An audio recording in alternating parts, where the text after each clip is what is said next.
Hey everybody. Um, so I was supposed to come on maybe sometime last week, but we've been in and out of the hospital since the last time I've spoken with you guys.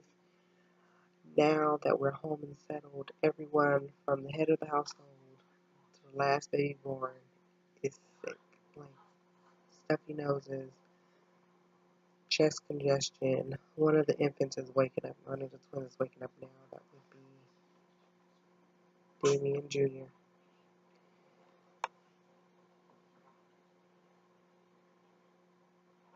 I don't know if he's just squirming or waking up now. Deacon is waking up. This is my life, guys. When one wakes up, the other one wakes up. Anyway, so I promised you guys some information. So if you, just to let you know, if you only have 5 minutes to watch this video's going to be longer than 5 minutes, probably longer than 10. So just, watch it when you have time to really sit down and, um, go through everything. I'll try to make it quick as possible. So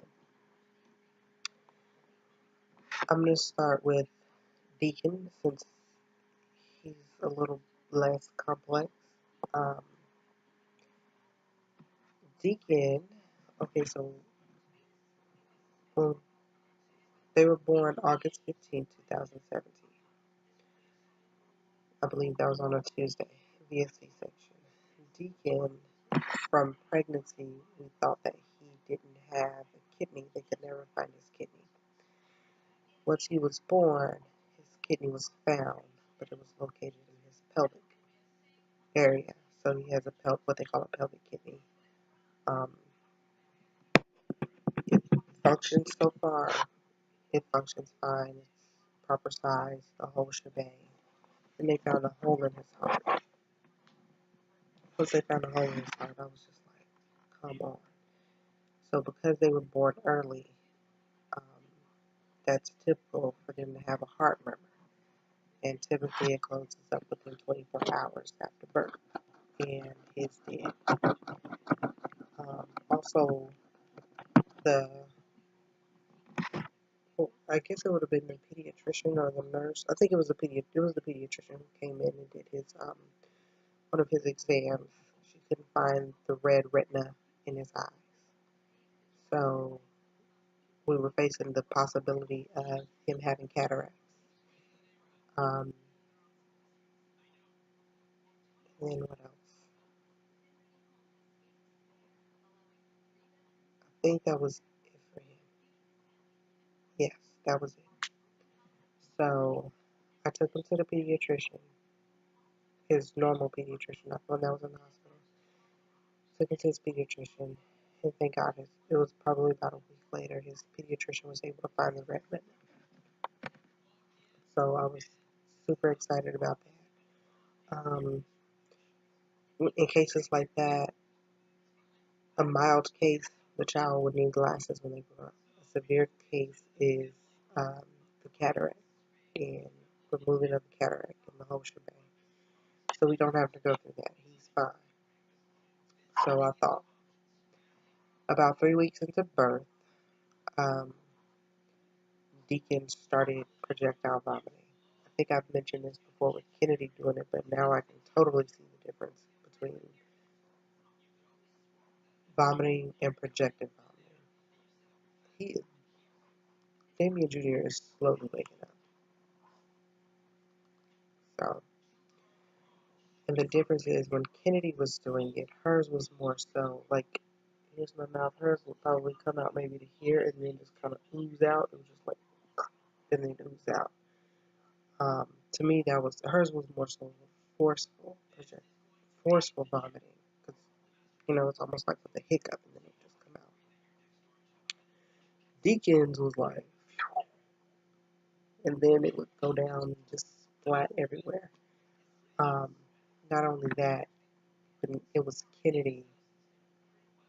She was super gassy. She would throw, but she wouldn't spit up the entire feeding.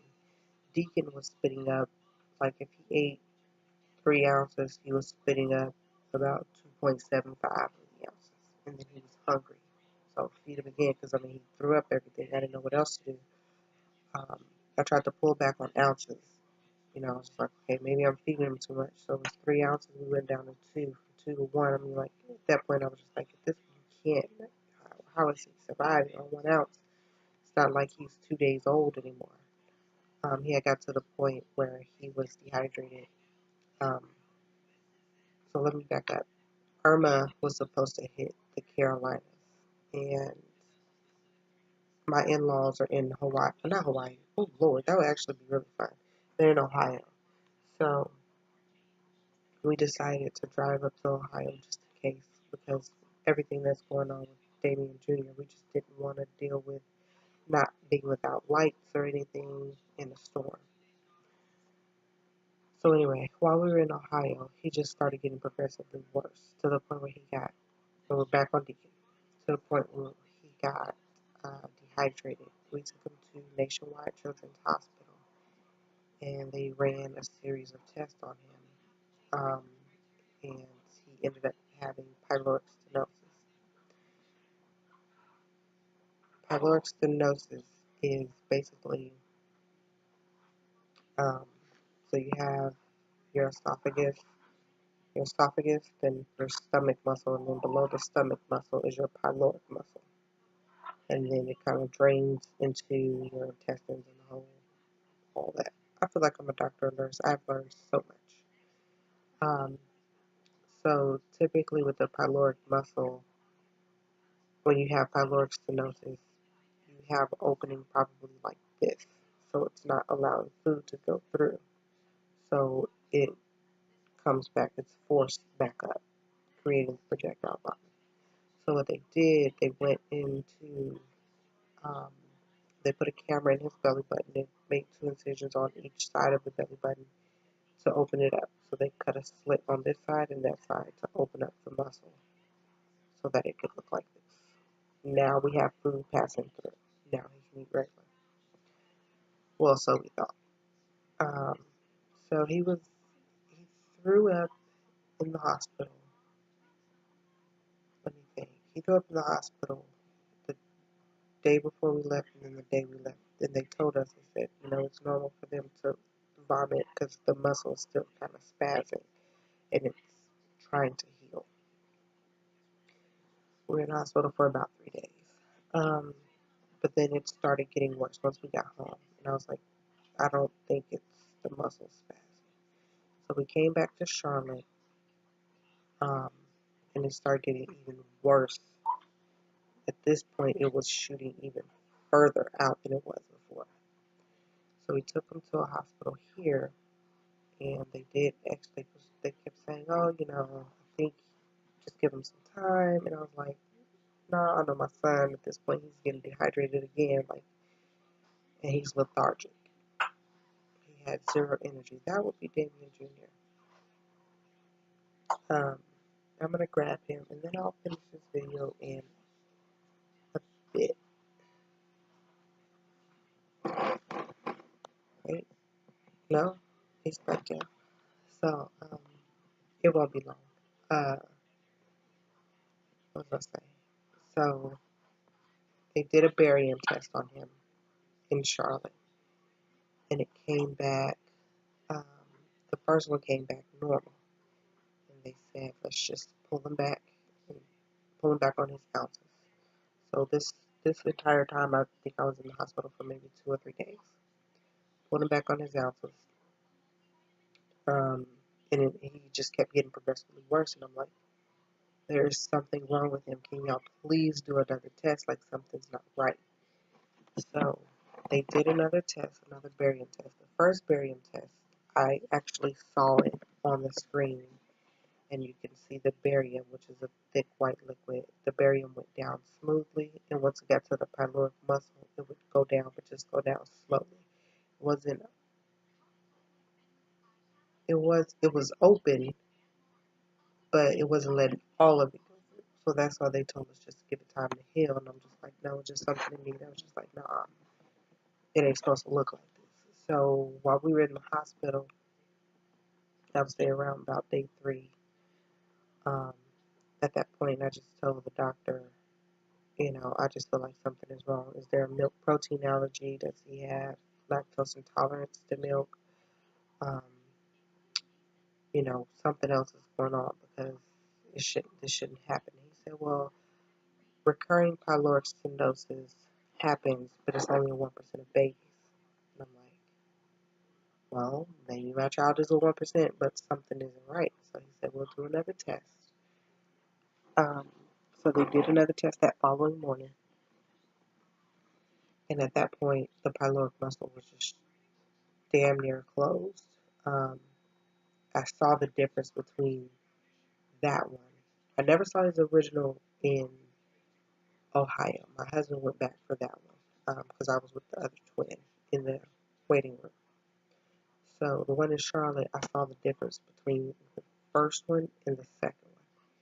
And on the second one, like the milk was just, the barium was like shoot up into his stomach, but it's so thick it didn't make it all the way out.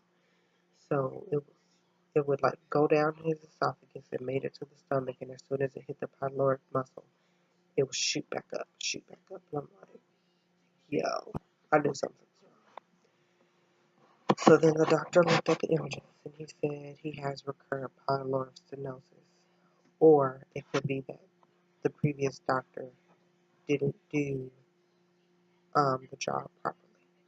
The job may have been incorrectly. He said, I won't know until we reoperate on it.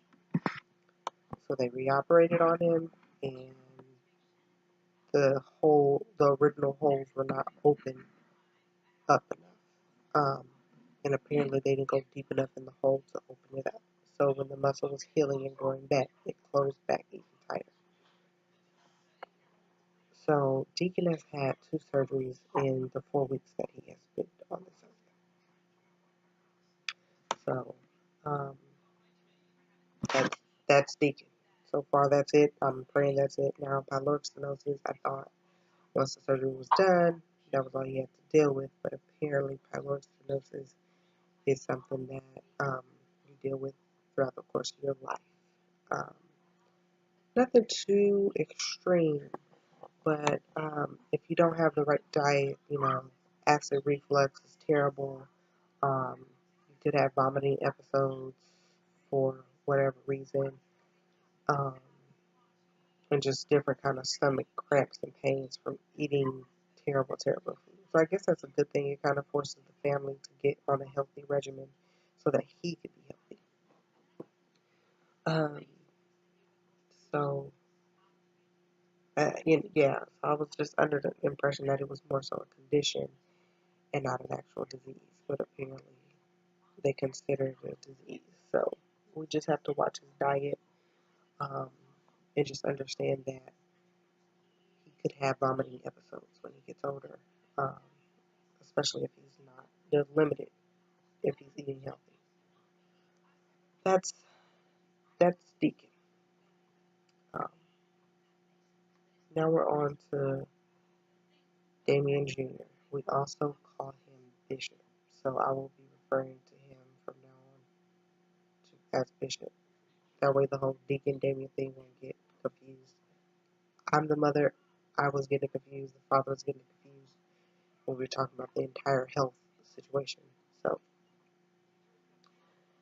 during our 20-week scan, I mentioned that twin B, which is Bishop, um, had some issues going on with his legs. We did not know exactly what it was. We didn't know exactly what it was, but we knew that it was something. Kind of speculated around fibia hemimelia, or tibia hemimelia, and we just went to the doctor today to get his first x-rays, and he's been diagnosed with tibia hemimelia. I'll explain all of that a little later. I'm trying to go in chronological order. So during the day of the C-section, I went in, got prepped, the whole shebang, and that C-section was different from Kennedy's. Kennedy's, I was alert. They gave me my medication. I was up talking to the doctor while he was cutting open my stomach, and I could see everything clear as day. This C-section, everything was blurry. I felt lightheaded. I didn't feel good at all. Like, I was just extremely sick during the entire C-section. One thing I do know with Kennedy, I felt them pull her out. With them two, I didn't. So I'm assuming they gave me too much medication because I felt nothing at all. He said, you'll feel a little pressure when they pull out the baby. So I remember what I felt with Kennedy. I said, man, I'm going to have to feel that twice. I didn't like the feeling. It didn't hurt, but, you just kind of don't really like the feeling of somebody pulling something out of your stomach or whatever. But I didn't feel anything at all. And at that point, I kind of knew. I said, they gave me way, way, way too much medication. Because I was dizzy to the point where I was knocked out. You know how when you take anesthesia for surgery, you go to sleep. That I was at that point.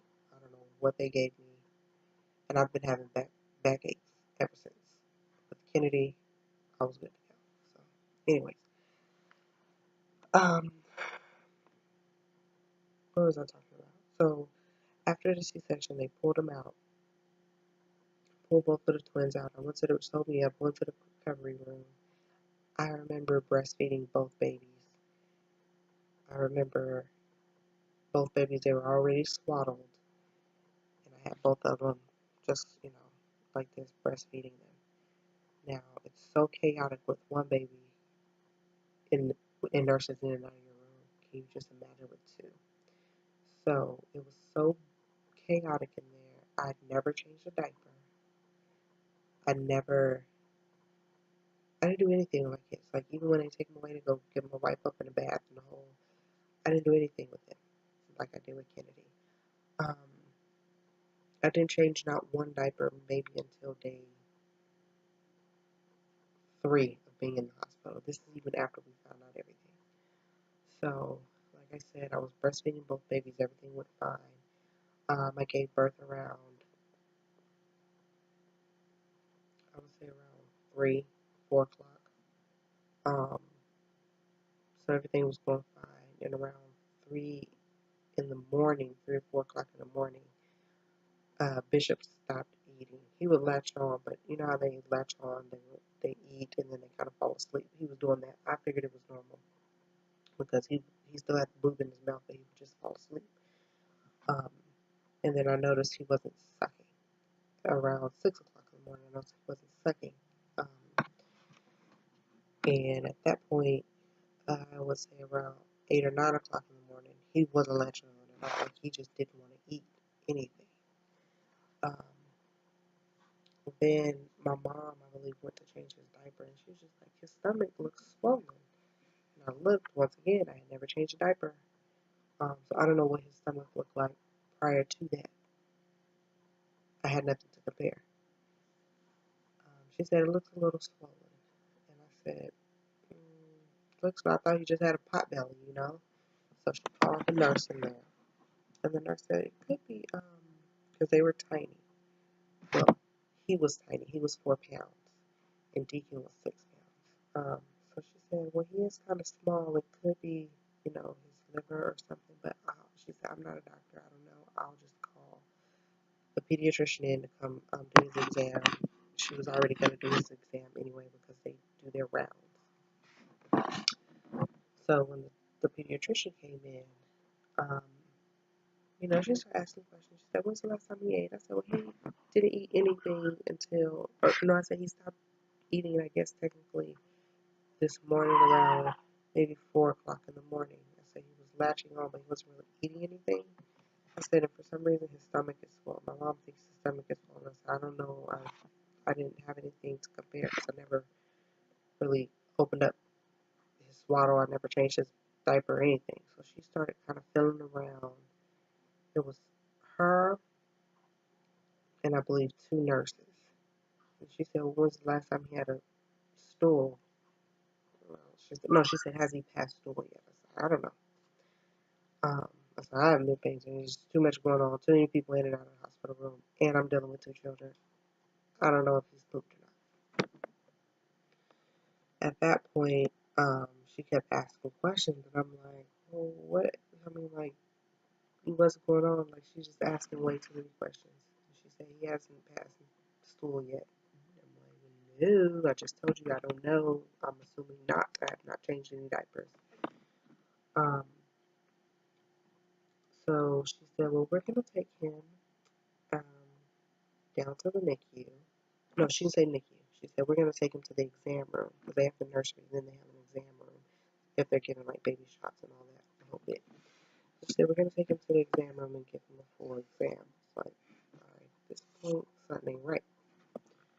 So they ended up taking both babies. She said, I'm just going to do their exam. This is heavy calling. Dang, he thought me through my train of thought off. So they took him to the exam room, and they never came back with him. Came back with Deacon, but they did not come back with Bishop. At that point, I knew something was wrong because the nurse came back. She said the pediatrician will be back in to talk to you. I said, okay, is everything okay? She said, the doctor has to explain what's going on. The doctor comes in and she just starts babbling. It was actually the pediatrician came in and then another doctor. I don't know. I think it was a surgeon. No, it wasn't a surgeon. I don't know what doctor it was. I can't remember what the actual title of that doctor was because he has so many doctors. Anywho, pediatrician and another doctor walks in and says,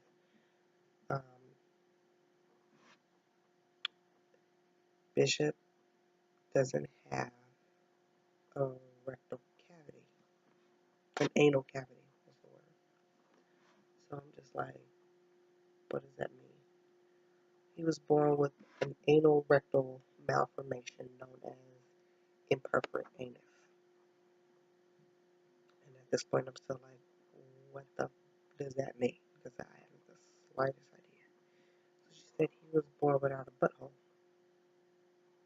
I said, so babies typically get rectal temperatures. No one caught that at, in the delivery room yesterday. So my baby has fecal matter sitting in his system for, 24 hours now?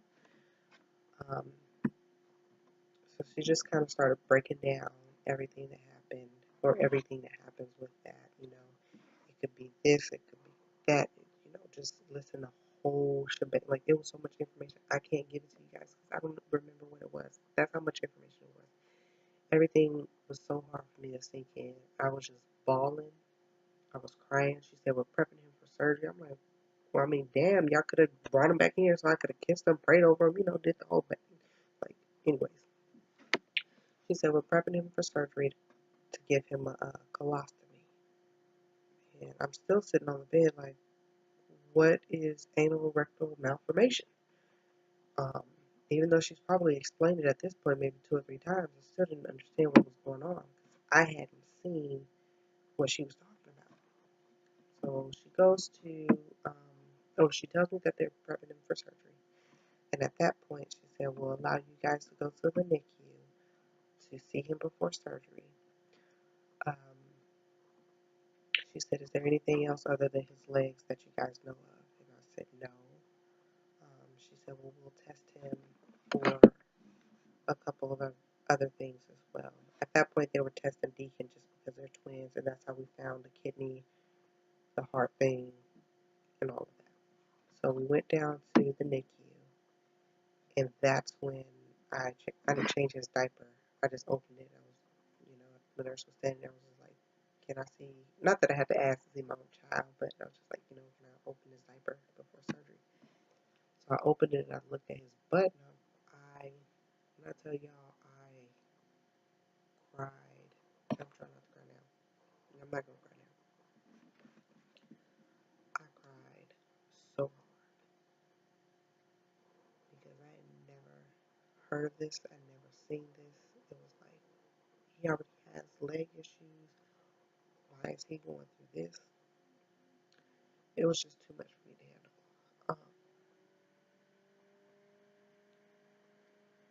So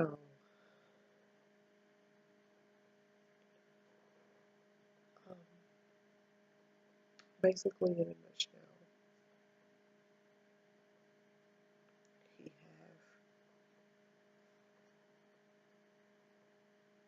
doesn't have a butthole. He doesn't have a rectum. So it looks like so if this is his butt, it's just a little line, but there's no hole, there's no opening, so he can't use the restroom like you and I would use the restroom. Um,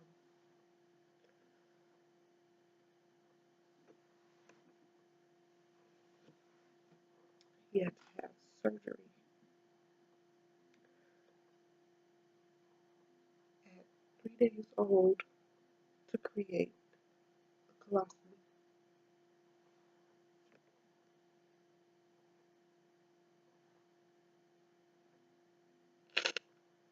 Hold on. Sorry about that. I said I wasn't gonna cry. He had to have surgery at 3 days old to create a colostomy so that he could release waste. Um, what else? So at this point, he has leg issues, and then he has a rectum issue. So the pediatrician came back up and she said, "You guys have so much going on. We're going to test him for everything we can think of because we don't want to keep coming in here giving you guys a laundry list of things one at a time." Oh, wait a minute. That's what it was. A nephrologist came in with her. A nephrologist is a kidney doctor. That's what it was. So the nephrologist came back in with her, and she said, or he, they had already tested him for everything. Some of the stuff had come back, and some of it had. So the nephrologist said that one of his kidneys is smaller than the other, and over time they would have to test that to see if it works, if it's working properly, and if it is, he's good. If not, they would have to remove it. I'm sorry, guys. So at that point, she said, "I don't want to keep coming back in here telling y'all one thing at a time. We're going to test him for every single thing that we can possibly think of, and then we'll give it to you all at once." I'm like, God damn, like, what do you mean? Like, are y'all expecting something else? Like, what else could it be? So, a couple hours later, um, maybe a little bit after his surgery, um, they kind of ran through everything he has. So he has the tibia hemimelia, which we just got the official diagnosis of today. He has anal rectal malformation, also known as imperforate anus. He has one kidney is smaller than the other, and we still don't know what we're going to do about that. His nephrologist exam is in a couple months. He has hypospadias. Hypospell, I didn't even mention that one. That was another doctor. So his nephrologist, a urologist, also came in, and the urologist said he has hypospadias, so he couldn't get circumcised. Hypospadias is where, yeah, I should really be a doctor or a nurse or something. I have learned so much. But anyway, hypospadias is where the urethra is growing under the skin. Um, and with that, if it's too far down, the urine can backfire back into the kidneys, which goes back to what the nephrologist said about his kidney function. So it can backfire into the kidneys, causing UTIs, bladder infections, and all sorts of craziness. Um, so we have to wait till he's 4 months old to get it corrected, and then he can have a circumcision a couple months down the line after that. He also has, what did I say, hypospadias, something else. The kidneys. I can't remember the acronym or even what it stands for, but he has a heart condition. They're keeping an eye on it. It's similar to a heart murmur. There's a hole in his heart. They never retested it to see if it closed up, because sometimes it'll close up, but the hole in his heart is not a heart murmur. The hole in his heart is causing the blood flow. You have 4 chambers in your heart, and the blood flow is flowing from one chamber to the next, but out of order. So if it's supposed to be flowing from left to right, like we read, like a book is flowing from right to left, or something like that. I didn't get too much information on that one because we had gotten so much information. That's why I don't know the acronym or what it stands for. I know it's like AHD or ASD or ABD or something like that. I got the A and the D correct, whatever the middle letter is. I don't know. But anyway, he has a cardio appointment in a couple weeks, so I'll get more information about that. He does carry the sickle cell trait, which he got from me. I do have that because we did do genetic testing, which reminds me, I'm not sure if we did genetic testing when we did IVF. How could something like this happen? I still love my baby. I wouldn't trade him for the world, but that was one of the thoughts that crossed my mind when everything first happened. Or maybe we just did genetic testing on my husband and myself. I don't know. I can't remember. It was so long ago. So that's everything he has. So back up to the anal rectal malformation. We kind of have the plan set out for that. I've joined several support groups because I don't know how else I would make it. The plan for that, he already has his colostomy. The doctor wants to wait till he's around 10 pounds. He's already 8 pounds, coming from 4 pounds. He's already 8 pounds. He has another surgery set up in November for his reconstructive surgery. That's because he has a rectum. They did do the x-rays. He has a rectum. It's just located in a different area. So they have to take that rectum and move it to where it's supposed to be so he can have a butthole. Sew him up, close him up after 3 months or so. Once they feel comfortable enough that his behind is working properly, they will close the colostomy. And at that point, that's it. That I don't want to say that's it, but that's it for the major constructive portions of his surgery for that. At 6 months, he will be tested for tethered cord because babies with these type of issues have sometimes have tethered cords. Tethered cord is a spine that's longer than normal, and it can cause back pains if it's not treated properly. It could be fatal. But they just go in and clip the tail of the spine and reconnect it. I'm not even worried if that's 6 months down the line. I can't even think about that right now. So anyway, once they close up the colostomy, he'll go through a series of the process called dilations, where as he grows, we kind of have to, I don't know what we are going to stick in his rectum to open up his butthole as it grows, for, I don't know if it's for a year or 2 years or whatever the case may be. At that point, once he becomes of age to get potty trained, that's when we'll know how severe his continence or incontinence will be, meaning whether he will be good to be potty trained and live a normal life, bathroom wise, or will he stool himself?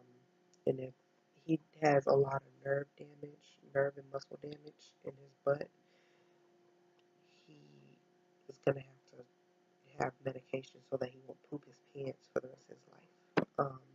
In medications, I mean like enemas or stuff like that. He also has to have a high fiber diet to refrain from having constipation. So again, we have to be healthy. I've been doing so well. I don't want to say so well because it's hard to quit cold turkey. I've been doing better than what I have been. So he'll have what do you call it? Oh, the doctor that we're gonna see is actually in Ohio at Nationwide Children's Hospital because the support group that I've joined, everybody is telling me like this is a top doctor. He's the doctor who created the procedure, so we're gonna go with him. And he has what they call bowel movement boot camps to teach the children how to go to the restroom without stooling themselves and without having to wear diapers for the rest of their life. So, then today when we went to the doctor, we found out he has no ankle bone in his, with his legs.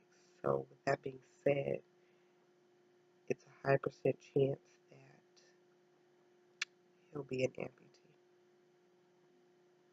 a double amputee because it's affected both legs. Just to give you an idea of what his legs look like, below the knee, it's really short in his feet. So these are bottom, the soles of his feet, our feet are on the ground. His feet are turned in to where the soles of his feet are flat on his belly, like laying on his belly.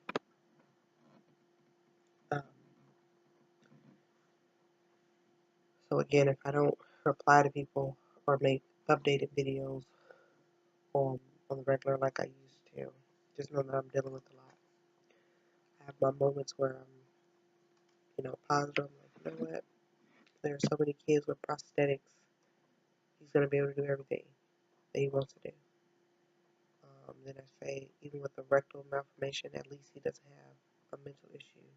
Or I just thank God that he's still alive, because some people's babies aren't even alive, or they live and they deal with mental issues or some type of deformity to where they have to be with their parents for the rest of their life, or in a nursing home or assisted living or something like that.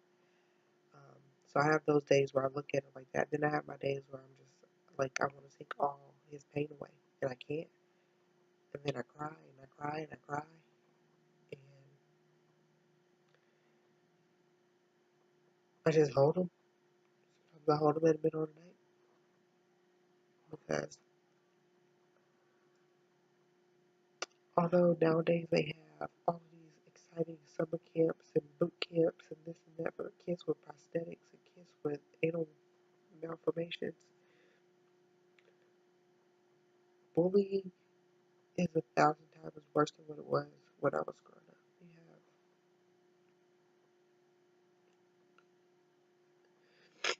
social media and the internet is horrible when it comes to bullying.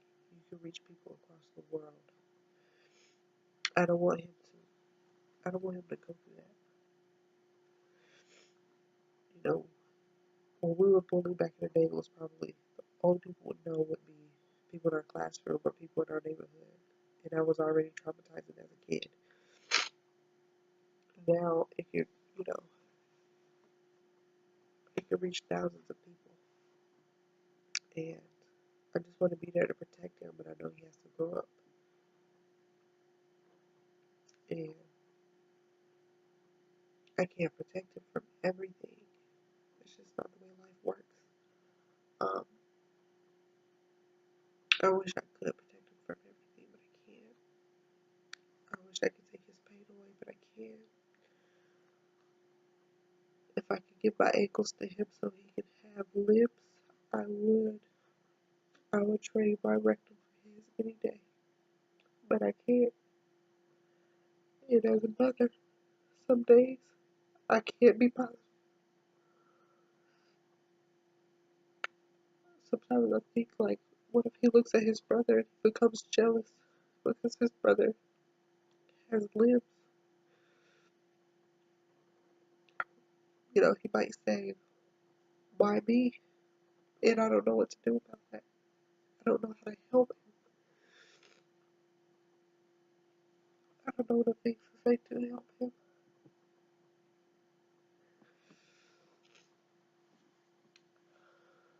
I'm a very religious and spiritual person. I believe in God. But I get in moments where I'm so bad that I can't even talk to him because I just don't understand. I don't know what to say. I don't know what to do.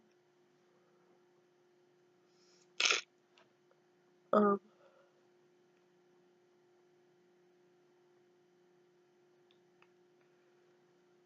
so that's just kind of what I've been dealing with. I just pray before he understands what's going on that I become stronger because he can't see me like this because then he'll get weak. And I just thank God for my husband because he's been stronger than I would have ever imagined. Um,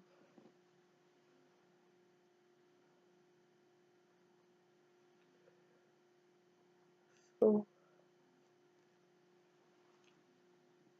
I have my moments and it'll get better with time. But right now, the beginning of the journey is the hardest because you don't know what to expect and you don't know where to turn. So I joined those support groups and they've helped me a ton. I wouldn't trade him for the world. He's my baby. I love him to pieces. And he's perfect in my eyes. That is my angel. And I know he's destined to do something great. The journey is going to be rough, but we're going to get there.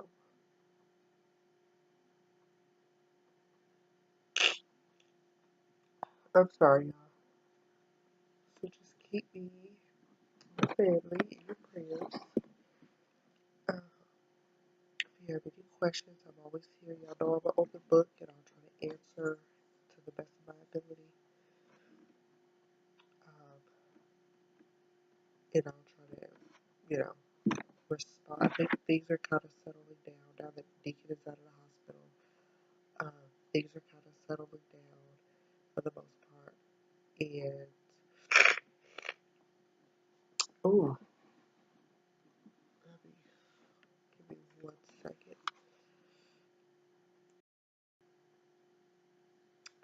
Sorry about that. So now the Deacon is home. Things are settling down for the most part.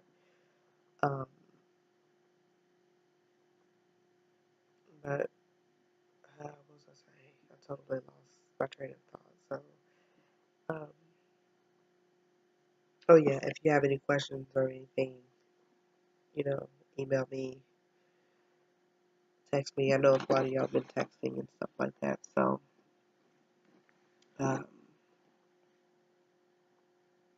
yeah, I'll try my best to reply if I'm not sleepy, because these boys keep me up all night.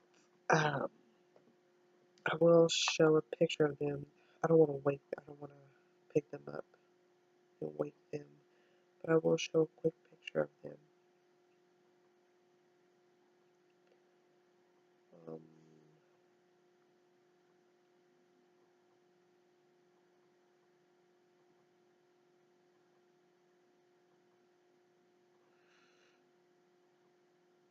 and by the way, these guys look absolutely nothing alike. Like I had two singletons. So I hope you guys can see that. This is Bishop, and this is Deacon. Yeah, there we go. Yep. So those are my little snickerdoodles. Kennedy has been an awesome big sister. Um, she helps. She's in my way, but she helps. And here's the clan all together. Let me see.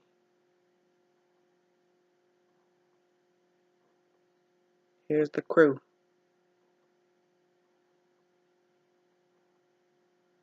That's Kennedy helping Deacon with his pacifier. There we go. So, They're my precious babies.